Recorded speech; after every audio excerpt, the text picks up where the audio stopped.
Tenu à vous accueillir aujourd'hui à l'hôpital parisien de la PHP, l'hôpital Bichat. D'abord parce que c'est le premier hôpital avec le CHU de Bordeaux à avoir accueilli des malades atteints du coronavirus. Ensuite parce que c'est le premier hôpital où j'ai réalisé mon premier déplacement en tant que ministre, l'après-midi même où j'ai été nommé ministre des Solidarités et de la Santé.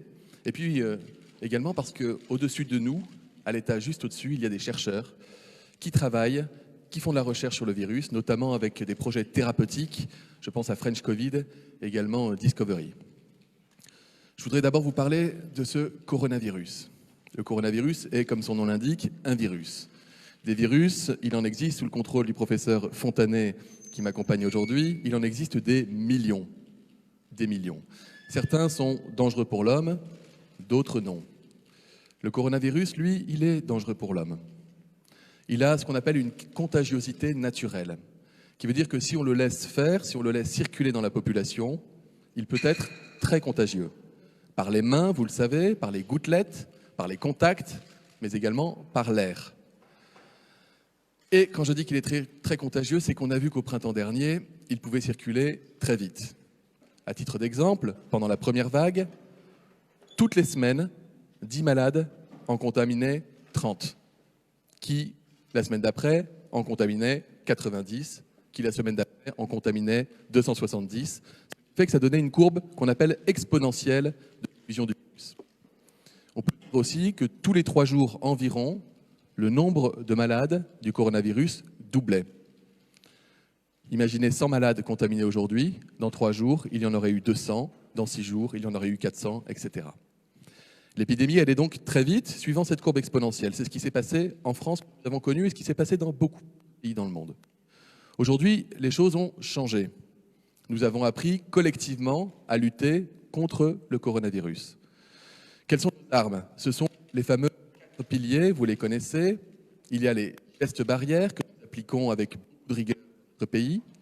Il y a le fameux triptyque tracer, alerter, protéger, j'y reviendrai, la protection des vulnérables. Et puis des mesures qu'on appelle des mesures de gestion, qui sont des mesures qui s'appliquent dans certains territoires lorsque le virus nous échappe, c'est-à-dire que la circulation se fait forte. Quels sont les résultats? Les gestes barrières, le port du masque, notre capacité à tester en masse et en cas de doute, le fait d'alerter les cas contacts, de mettre à l'abri les cas contacts et les cas positifs, mais également la poursuite des mesures de gestion depuis la première vague. Je pense à la limitation des grands rassemblements, la fermeture de certains lieux comme les discothèques, les protocoles sanitaires qui ont été mis en place dans les entreprises, dans les transports en commun, dans les écoles. Toutes ces mesures nous ont permis de faire baisser la contagiosité du virus. Si je schématise, là où au printemps, je le disais, 10 malades allaient en contaminer 30 au bout d'une semaine, aujourd'hui, 10 malades vont en contaminer en moyenne 13 au bout d'une semaine. Mais de fait, le virus circule. Là où le nombre de malades doublait tous les 3 jours, je vous l'ai dit, aujourd'hui, on estime qu'il double environ tous les 15 jours. Là aussi, c'est nettement mieux, mais de fait, le virus circule. Je l'ai déjà dit lors d'une précédente conférence de presse, si chacun d'entre nous fait encore un effort, réduit les contacts sociaux qu'il a, s'astreint à porter le masque, à appliquer les gestes barrières, à se laver les mains, est extrêmement vigilant dans tous les actes de la vie du quotidien, alors nous serons en mesure à nouveau de faire reculer le virus. Quand le virus circule, ce qui est le cas aujourd'hui dans notre pays, il va contaminer 2 catégories de publics. Les jeunes, les personnes en bonne santé, qui parfois d'ailleurs ne se rendent même pas compte qu'ils ont été contaminés, mais qui parfois vont présenter des symptômes qui peuvent être gênants, voire extrêmement gênants, voire dans des cas plus rares, mais ça arrive, des formes graves avec hospitalisation. Je rappelle que dans nos réanimations, c'est le cas ici à Paris, pour 10 malades en réanimation, 3 ont moins de 65 ans. Le deuxième public cible du virus, ce sont les moins jeunes, les personnes dites vulnérables, porteuses de comorbidités. Ces personnes-là font beaucoup plus souvent des formes graves qui peuvent les conduire plus souvent à l'hôpital, en réanimation, voire entraîner des décès. Plus il y a de malades et plus il y aurait de malades, plus il y a et plus il y aurait de cas graves d'hospitalisation, de réanimation, de décès. Un malade, on le sait, il s'aggrave entre 1 et 2 semaines en général après sa contamination. Ça veut dire que quand on parle des chiffres de nouvelles hospitalisations, Eh bien, on parle là des malades qui ont été diagnostiqués pour le coronavirus il y a 1 à 2 semaines.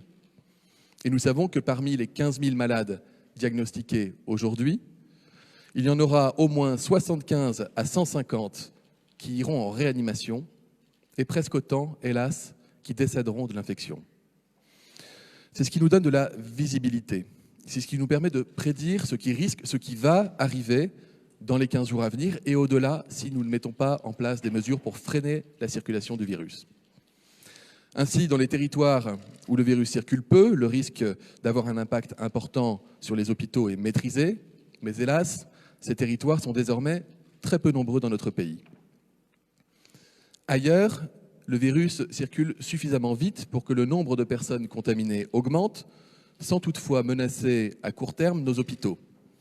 Ce sont des zones d'alerte au sein desquelles nous avons augmenté la semaine dernière ces fameuses mesures de gestion pour faire basculer ces territoires du bon côté. Je pense notamment à l'interdiction des rassemblements festifs ou familiaux de plus de 30 personnes dans les lieux comme des salles des fêtes. Pourquoi cette mesure ? Parce que le brassage d'un groupe de personnes dans un même lieu clos suffit à augmenter la circulation du virus. C'est une des mesures qui peut suffire parfois dans les endroits où c'est nécessaire à faire reculer le virus. L'effort de plus qui peut faire déclic. Il y a dans les réanimations parisiennes des personnes qui ont été contaminées lors d'un mariage, des personnes qui portent le masque dans les transports en commun ou sur leur lieu de travail, mais qui se sentent rassurées quand elles arrivent chez elles, en invitant des amis ou leur famille, ont enlevé le masque et ont été ainsi contaminées.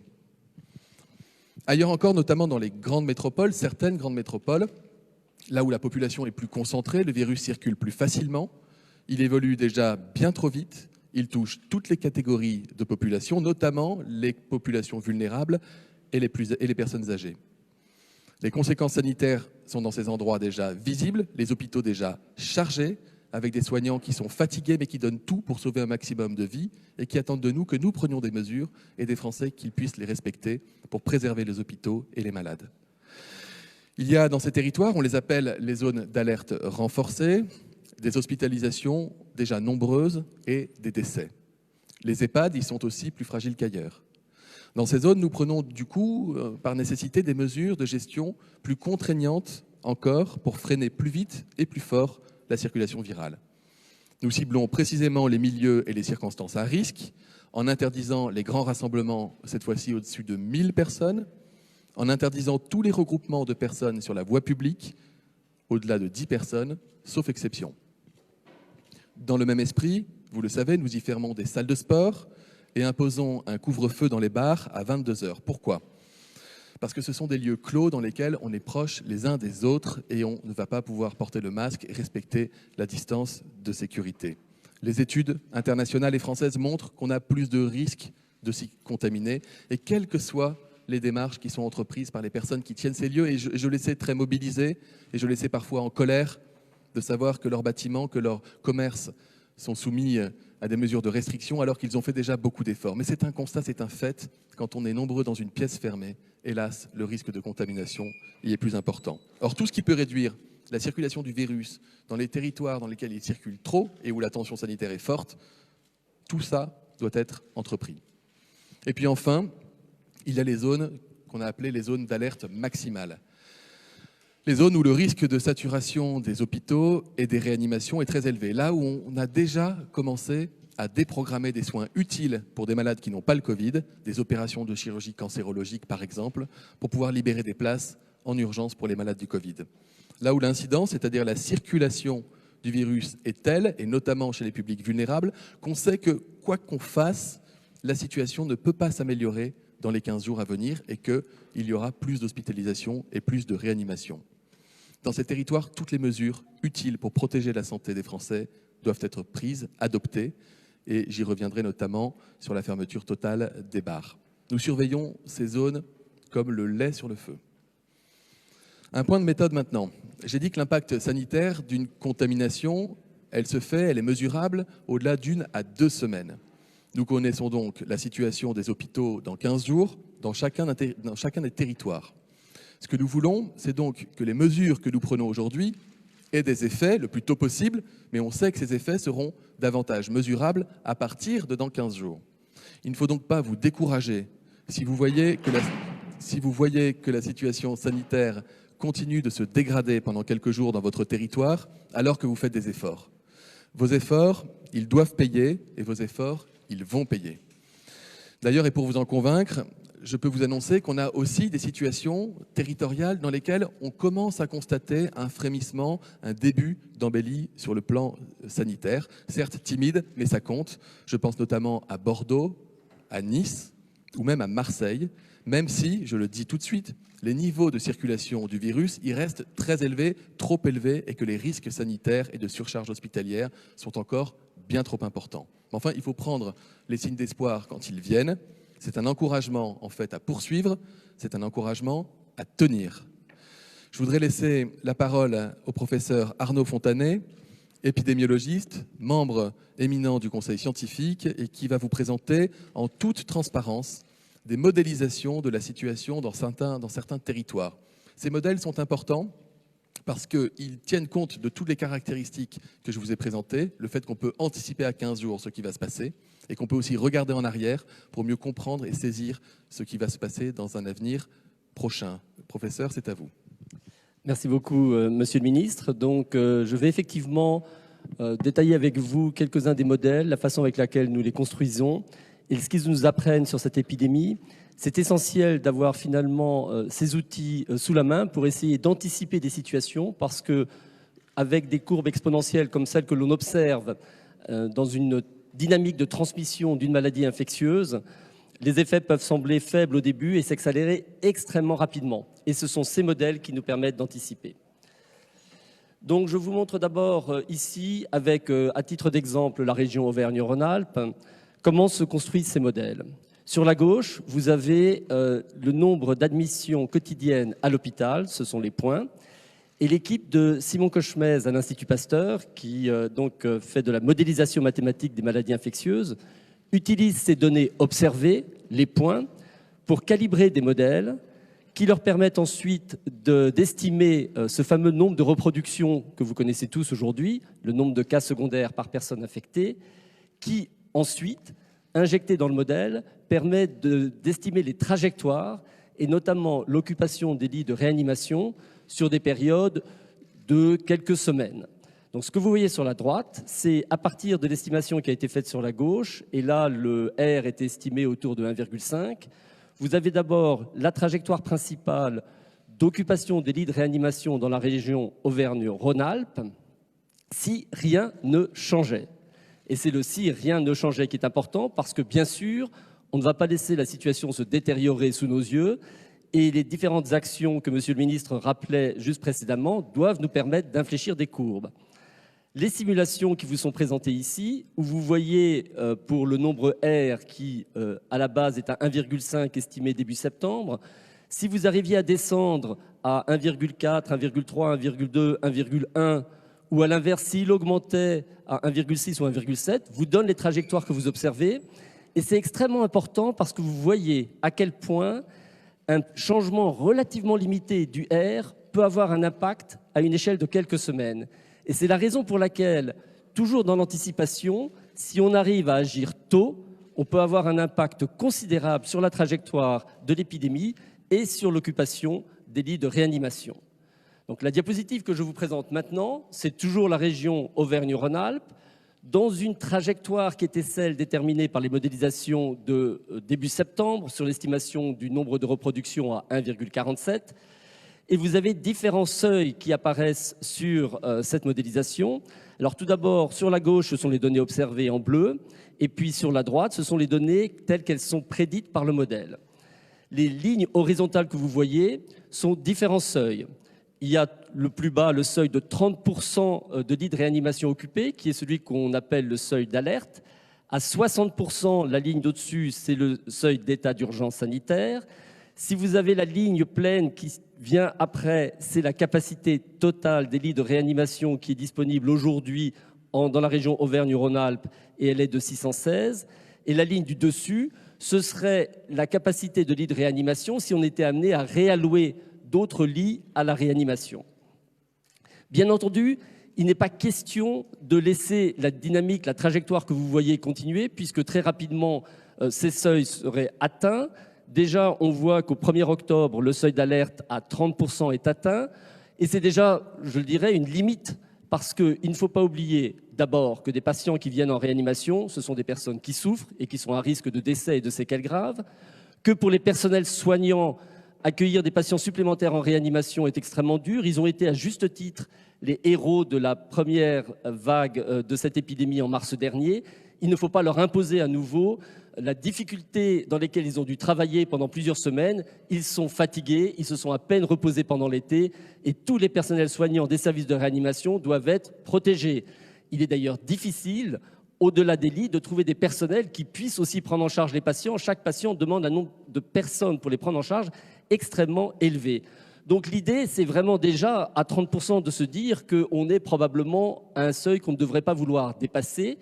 Sachez également que les lits de réanimation sont aujourd'hui occupés par des patients qui souffrent de pathologies lourdes, qui ont dû différer des interventions de type chirurgie cardiaque, neurochirurgie, chirurgie pour des cancers, parce que les lits étaient occupés par des patients atteints par la Covid dans les mois qui viennent de s'écouler, et que ces lits, on en a besoin aujourd'hui pour ces autres patients. Donc une fois de plus, même si vous voyez tous ces seuils, tous ces paliers, il n'est pas question de se dire voilà la marge qu'il nous reste avant qu'on sature complètement. Un seuil de 30% est déjà un seuil qui devrait être, comme il est indiqué, un seuil d'alerte maximale. Donc, vous avez ici une trajectoire pour la région Auvergne-Rhône-Alpes qui vous indique qu'effectivement, à partir du 1er octobre, le seuil de 30% a été atteint. Je vais vous montrer d'autres régions. La région Provence-Alpes-Côte d'Azur, qui a été la première pour laquelle ce seuil d'alerte maximale a été atteint le 25 septembre et qui donc a amené une certaine inquiétude. Comme vous le voyez ici, on observe, et Monsieur le ministre y faisait référence, un léger tassement du nombre d'hospitalisations comparé à ce que la modélisation prédit. C'est peut-être ce frémissement qui nous laisse entendre qu'il y a une légère amélioration, mais attention, on est sur la durée, il faut que cela se confirme au moins pendant plus de 15 jours pour que l'on soit rassuré. La région Hauts-de-France que je vous présente ici est une région qui nous inquiète aujourd'hui. Vous voyez que le nombre de reproductions tel qu'il était estimé début septembre est élevé à 1,54. Vous voyez aussi que la dynamique, ce sont les barres horizontales bleues, va au-dessus de ce qui était prévu à partir d'une modélisation issue des chiffres de début septembre, qui laisse entendre que possiblement on est même sur une phase qui va plus vite que ce qui est prévu ici. Et vous voyez que les seuils d'alerte vont être atteints rapidement. Donc certainement, la région de Hauts-de-France aujourd'hui est une région où il faut agir vite. Une fois de plus, je vous rappelle les simulations que je vous avais montrées sur la première diapositive. Si on agit tôt, on peut infléchir ces courbes et avoir un impact considérable et bien sûr ne pas voir se réaliser les projections que vous avez là sous les yeux. Je terminerai avec la région Île-de-France où là aussi le nombre de reproductions estimées début septembre était élevé à 1,4. Là aussi, on voit que les observés semblent être au-dessus pour la partie où il y a une juste exposition des données telles qu'elles étaient prédites. Donc attention, peut-être que la dynamique serait même plus rapide que celle que l'on observe ici. Et là aussi, je pense qu'il est urgent d'agir parce qu'on veut absolument éviter l'augmentation telle que celle qu'on verrait ici. Et déjà, comme je le disais précédemment, un seuil de 30% qui s'appelle alerte maximale porte bien son nom. Je vous remercie. Merci beaucoup, professeur. Ces courbes sont importantes. Ce sont des modèles, ce sont des prédictions. Et notre objectif, vous et nous, c'est de faire mentir ces courbes, de faire mentir ces modèles. Et par les actions que nous menons et que vous respectez sur les territoires, par l'action de chacun au quotidien, par l'attention qu'on porte, parfois des situations qui nous paraissent être des détails, mais qui peuvent freiner la circulation du virus, de faire en sorte que ces simulations s'interrompent et que nous puissions retrouver une période d'accalmie tout en continuant à vivre avec le virus. Vivre avec le virus, ça signifie qu'on doit continuer à vivre au quotidien, en tenant compte des variations de l'épidémie, avec, je le disais, des périodes d'accalmie, nous en avons connu cet été, et avec des périodes où le virus ne circule plus à bas bruit, mais il commence à circuler plus massivement dans la population, des phases d'aggravation. C'est le cas actuellement. Nous sommes dans une phase d'aggravation depuis plusieurs semaines de la circulation du virus, qui met en tension notre système de santé et pour lequel nous devons agir.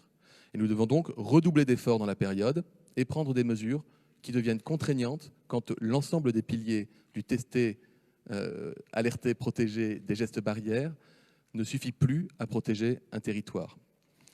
On vous a expliqué comment nous prenons les décisions, le classement des territoires en fonction de la gravité de l'épidémie localement, sur des indicateurs qui sont fiables, qui sont précis, qui sont renouvelés chaque jour, qui sont transparents. Et nous vous avons expliqué pourquoi nous prenons des mesures de gestion et pourquoi elles font sens. Un mot sur la méthode maintenant. Pour être acceptée, pour être comprise, pour être respectée, il faut évidemment que les Français les comprennent. Le rôle des élus locaux est alors majeur. Raison pour laquelle nous concertons les élus des territoires, surtout quand les territoires sont en alerte.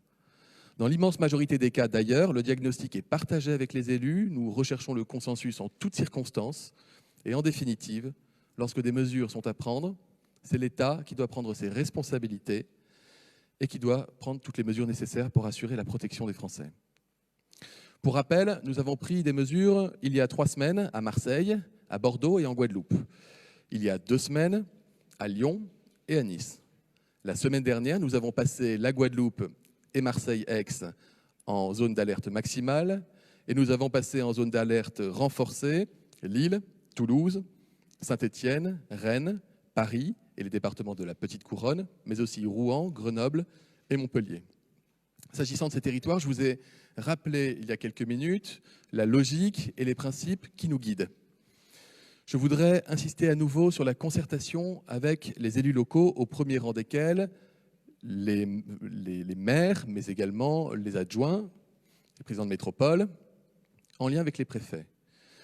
Si la concertation, je le disais, n'amène pas à une pleine convergence de vues, alors l'État assume de prendre les décisions qui s'imposent pour protéger la santé de nos concitoyens. Le Premier ministre a reçu hier, et encore ce matin et cet après-midi, les maires des grandes villes les plus touchées, presque toutes les grandes villes les plus touchées, et dont les tendances observées ces derniers jours marquent une évolution préoccupante. Ces échanges auxquels j'ai évidemment participé ont été constructifs. Vraiment, on peut dire que les élus sont pleinement conscients de la gravité de la situation et engagés à prendre leurs responsabilités pour protéger la population. Les maires sont essentiels à la fois pour accompagner la mise en place de mesures de réduction des risques, mais aussi pour informer, sensibiliser et contrôler le respect par nos concitoyens des gestes barrières et des mesures de gestion. Dans ce cadre, je souhaite partager maintenant avec vous la situation de certaines de ces métropoles. Je le disais, 7 métropoles ont été classées depuis la semaine dernière en zone de circulation dite renforcée, zone d'alerte renforcée. L'examen des derniers chiffres disponibles indique, je l'ai dit, une amélioration dans au moins 2 métropoles que sont Bordeaux et Nice, mais également à Marseille, où un certain nombre d'indicateurs semblent indiquer qu'on pourrait être sur la bonne voie. Et je précise que demain, j'aurai une visioconférence avec l'ensemble des acteurs locaux de Marseille pour faire un état des lieux avec eux, comme je m'y étais engagé lors de mon déplacement. A l'inverse, dans 5 métropoles, l'évolution des derniers jours reste très préoccupante, avec une dégradation à la fois des taux d'incidence en population générale et chez les publics vulnérables, mais aussi en termes de pression sur les services de réanimation. Il s'agit des métropoles de Lille, de Lyon, de Grenoble, de Toulouse, de Saint-Étienne. Le Premier ministre et moi avons déjà échangé avec la plupart des maires de ces villes ce matin. Vous allez avoir peut-être des diapos avec un aperçu sur la situation de Lille. Alors je vous invite toujours, je vous l'avais déjà dit, mais à prendre avec précaution la dernière partie de la courbe d'incidence. On a parfois l'impression qu'elle peut diminuer. En réalité, ce n'est qu'un l'effet lié à un retard de traitement des données des tests des derniers jours. C'est tout à fait normal. Il faut en réalité s'arrêter 3 jours avant les derniers chiffres. Donc on voit qu'à Lille, l'incidence monte. Elle atteint près de 300 pour 100 000 habitants. Elle est à 165 pour 100 000 habitants chez les personnes âgées de 65 ans et plus. Mais le taux d'admission en réanimation pour les malades du Covid est en dessous des 30 %. Il est quand même élevé à 25 %. La suivante. Sur Lyon, de la même manière, l'incidence continue d'augmenter. 255 pour 100 000 habitants, 146 pour 100 000 habitants chez les personnes âgées de 65 ans et plus. La part des patients Covid en réanimation à l'échelle de la région Auvergne-Rhône-Alpes, on réfléchit toujours, on raisonne à l'échelle de la région pour ce qui est des réanimations, vous avez vu, est aussi en dessous des 30 %, mais elle continue de monter et nous l'avons dit ce matin aux élus lyonnais. Grenoble correspond peu ou prou à la même situation. avec des indicateurs d'incidence et de circulation du virus qui sont élevés et une saturation des réanimations à 26%, donc à l'échelle de la région, comme pour Lyon. Et enfin, ensuite, pour Saint-Étienne, de la même manière, vous voyez une incidence qui augmente, y compris chez les publics vulnérables, et aussi 26% d'occupation des réanimations par les malades du Covid. Nous avons indiqué à l'ensemble de ces maires que si les mesures mises en place depuis le week-end dernier à Lille, à Grenoble, à Lyon et à Saint-Étienne, nous allons évidemment contacter le maire de Saint-Étienne, que nous n'avons pas pu encore voir aujourd'hui, mais aussi à Toulouse, ne produisent pas suffisamment d'effets sur la situation épidémique, et en particulier sur les entrées en réanimation, nous pourrions être conduits la semaine prochaine à placer ces territoires en zone d'alerte maximale. Nous demandons aux maires, aux préfets, aux directeurs généraux des agences régionales de santé de ces territoires de poursuivre les échanges sur l'évolution de la situation et les mesures qui devraient être prises en fonction de celle-ci. À date, il n'y a pas lieu de basculer ces métropoles en zone d'alerte maximale, mais vous l'avez compris, si la situation sanitaire devait se dégrader, eh bien, nous serions amenés, en concertation avec les élus, à en décider la bascule.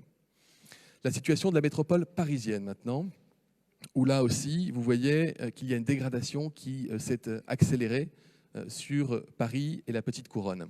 Depuis hier, en effet, dans les dernières 24 heures, Paris a franchi les 3 seuils qui peuvent correspondre à la zone dite d'alerte maximale. Le taux d'incidence en population générale a dépassé les 250 cas pour 100 000, puisqu'il est à 263. L'incidence chez les publics fragiles est à 105 pour 100 000, il a donc dépassé les 100. Et le taux, la part de patients Covid en réanimation, selon qu'on prenne Paris ou Paris et la Petite Couronne, oscille aux alentours de 30 jusqu'à 35%. Ce franchissement des seuils, nous ne l'observons que depuis quelques heures. Nous avons besoin évidemment de le confirmer dans les tout prochains jours. Mais si ça devait se confirmer, nous n'aurions pas d'autre choix que de placer Paris et la Petite Couronne en zone d'alerte maximale, et ce, dès lundi.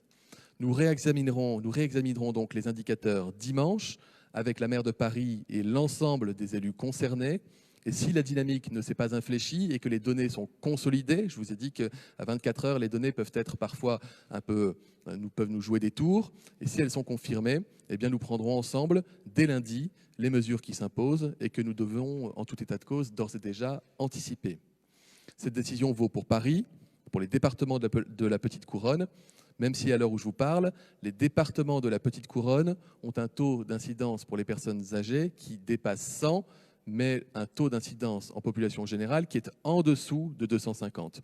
Nous assumons de prendre une décision qui intègre Paris et les départements de la Petite Couronne, comme d'ailleurs nous l'avons fait pour Marseille et Aix-en-Provence, car les mouvements de population, vous l'imaginez, entre Paris et ces départements sont tels que l'évolution en Petite Couronne suit depuis le début de l'épidémie, avec quelques jours de décalage seulement, l'évolution constatée à Paris. Chaque jour, il y a des centaines de milliers d'habitants des Hauts-de-Seine, de Seine-Saint-Denis, du Val-de-Marne, qui viennent travailler, qui viennent étudier à Paris, et des centaines de milliers de Parisiens qui font de même dans ces départements. Nous ne pouvons donc pas dissocier les mesures dans ces territoires. Le passage en zone d'alerte maximale supposera que les habitants de Paris et de la Petite Couronne réduisent temporairement leurs interactions sociales de manière drastique, en tout cas plus importante que ce qu'ils font d'ores et déjà. Plus de fêtes de famille, plus de soirées, fermeture totale des bars. Chacun comprend que dans une fête, dans un bar, la probabilité qu'on soit debout, qu'on soit proches les uns des autres, qu'on ne porte pas de masque, est forte, et que donc le risque de contamination l'est aussi. C'est ce que disent encore une fois les études, aussi bien françaises qu'internationales. C'est ce que nous observons semaine après semaine en France et dans le monde. S'agissant des restaurants, le Premier ministre a rencontré cette semaine avec l'ensemble des ministres compétents les représentants du secteur qui ont fait part de leur volonté de nous faire remonter des propositions visant à renforcer les protocoles sanitaires applicables dans les restaurants. Nous avons par ailleurs, avec le Premier ministre, beaucoup échangé avec les maires des métropoles, en particulier la maire de Marseille. Vous savez que j'étais à Marseille en présence d'Alain Griset vendredi dernier pour échanger avec les élus sur ces différentes mesures. À la suite de l'ensemble de ces échanges, le gouvernement va, dans les prochains jours, examiner les propositions qui lui sont faites, c'est normal, par les représentants du secteur de la restauration et étudier des règles éventuelles qui pourraient permettre aux restaurants, y compris en zone d'alerte maximale, de rester en tout ou partie ouverts, mais avec des règles sanitaires renforcées pour permettre de limiter au maximum les risques de contamination. Ces nouvelles règles, si elles nous semblent suffisamment robustes, protectrices, contrôlables, seront alors soumises au Haut Conseil de santé publique et si elles étaient validées, elles pourraient alors s'appliquer dans tous les territoires en zone d'alerte maximale, y compris, donc vous l'aurez compris, Aix, Marseille ou encore la Guadeloupe, de même qu'à Paris et dans les départements de la Petite Couronne, si les indicateurs confirment d'ici la fin du week-end que la capitale a bien dépassé dans la durée ces seuils. Je voudrais maintenant vous parler du triptyque tester, alerter, protéger. D'abord pour vous dire que depuis le début de l'épidémie, en France, plus de 13 millions de tests PCR ont été réalisés. Il s'agit d'un effort de diagnostic sans précédent dans l'histoire de notre pays. Depuis le mois d'août, nous dépassons chaque semaine le million de tests réalisés par semaine. Nous sommes l'un des pays, je l'ai déjà dit, qui testent le plus au monde. Nous nous sommes donné pour cela les moyens d'y arriver, en investissant massivement pour nous équiper en plateformes PCR, qui sont des machines, des automates complexes, en sécurisant les approvisionnements nationaux en réactifs, en écouvillons, en enlevant la prescription obligatoire, ce que j'assume, en remboursant intégralement ces tests pour qu'il n'y ait rien à avancer de la part des Français, en élargissant la liste des professionnels qui peuvent réaliser ces prélèvements et en mobilisant l'ensemble des laboratoires capables de participer à cet effort. C'est grâce à toutes ces actions que de nombreuses opérations de tests sont menées. D'abord des Barnum, c'est des centres de tests ambulatoires qui sont mis en place partout sur le territoire par les ARS et les collectivités, mais également des opérations démultipliées dans l'ensemble des laboratoires publics et privés. Et encore une fois, je tire mon chapeau à toute cette filière de la biologie qui fait un travail remarquable. Il y a des actions spécifiques qui sont conduites dans les EHPAD, mais également dans les aéroports. C'est grâce à cette mobilisation de l'ensemble des acteurs de terrain que nous arrivons à tester, à détecter les cas positifs pour pouvoir les mettre à l'abri et puis chercher les cas contacts. Il faut savoir que plus de 60% des cas positifs détectés sont asymptomatiques. Et quand on dit ça, ça légitime totalement notre stratégie de test grand public. Cette stratégie, tester, alerter, protéger, c'est l'un des piliers principaux de notre stratégie globale de lutte contre l'épidémie. Mais vous le savez aussi, et nous en avons parlé la semaine dernière, la très forte demande avec la rentrée, les retours de vacances, des déplacements, les retours à l'entreprise, a créé des tensions pour accéder à un test. Et début septembre, des retards dans le rendu d'examen ont été constatés. J'ai déjà eu l'occasion de le dire, cette situation n'est clairement pas acceptable. C'est pour cette raison que nous avons, avec les professionnels, analysé de manière précise la situation pour ne pas se limiter à des effets d'annonce et mis en œuvre des actions correctrices qui commencent à porter leurs fruits. Quelques chiffres. D'abord, vous dire qu'il n'y a pas de recette miracle, c'est l'organisation qui s'opère dans les territoires. Ce n'est pas depuis Paris qu'on pilote tout ça, c'est territoire par territoire, laboratoire par laboratoire, et ça nécessite un gros travail pour prioriser les publics prioritaires. Quitte à me répéter, je vous le rappelle, les personnes prioritaires sont uniquement les personnes symptomatiques, notamment ceux qui ont une prescription médicale, les cas contacts qui ont reçu des SMS de l'assurance maladie ou une notification sur Stop Covid, les professionnels de santé et les assimilés, les aides à domicile qui interviennent chez les gens. Une personne non prioritaire doit accepter d'attendre quelques jours, c'est encore le cas dans plusieurs territoires du pays, pour avoir accès à un test. Je vous disais, on commence à avoir des résultats intéressants en matière d'accès au test. D'abord, les chiffres de l'adresse nous montrent que 75% des tests sont rendus désormais en moins de 48 heures. C'est plus que la semaine dernière. Et vous allez voir que sur la deuxième carte, là on était encore en jaune avec des délais, on devient vert dans plusieurs territoires. Il y a un site internet que beaucoup de Français connaissent qui s'appelle Doctolib, qui permet de prendre des rendez-vous en ligne pour se faire tester. À la moitié du mois d'août, quand il n'y avait pas beaucoup d'embouteillage, le délai était de 4,4 jours, parce qu'il y a des gens qui prennent des rendez-vous à 7 jours volontairement, pour des tests planifiés, notamment les cas contacts. Ce délai s'était dégradé, il avait dépassé les 6 jours. Il est désormais redescendu au même niveau qu'à la mi-août, c'est-à-dire en moyenne 4 jours et demi. Je ne suis pas en train de vous dire du tout qu'il n'y a pas des situations où les gens attendent, font la queue ou reçoivent des résultats trop tard. Ce que je veux vous dire, c'est que nous mettons tout en œuvre pour résoudre les situations qui persistent le plus vite possible, mais que la situation s'est améliorée. Il y a des centres de diagnostic qui ont été mis en place spécifiques, je le disais, pour les malades prioritaires. En Île-de-France, 15 centres ont été montés, 5 supplémentaires vont être montés dans les prochains jours. 10 000 tests ont été réalisés pour les publics prioritaires la seule semaine dernière.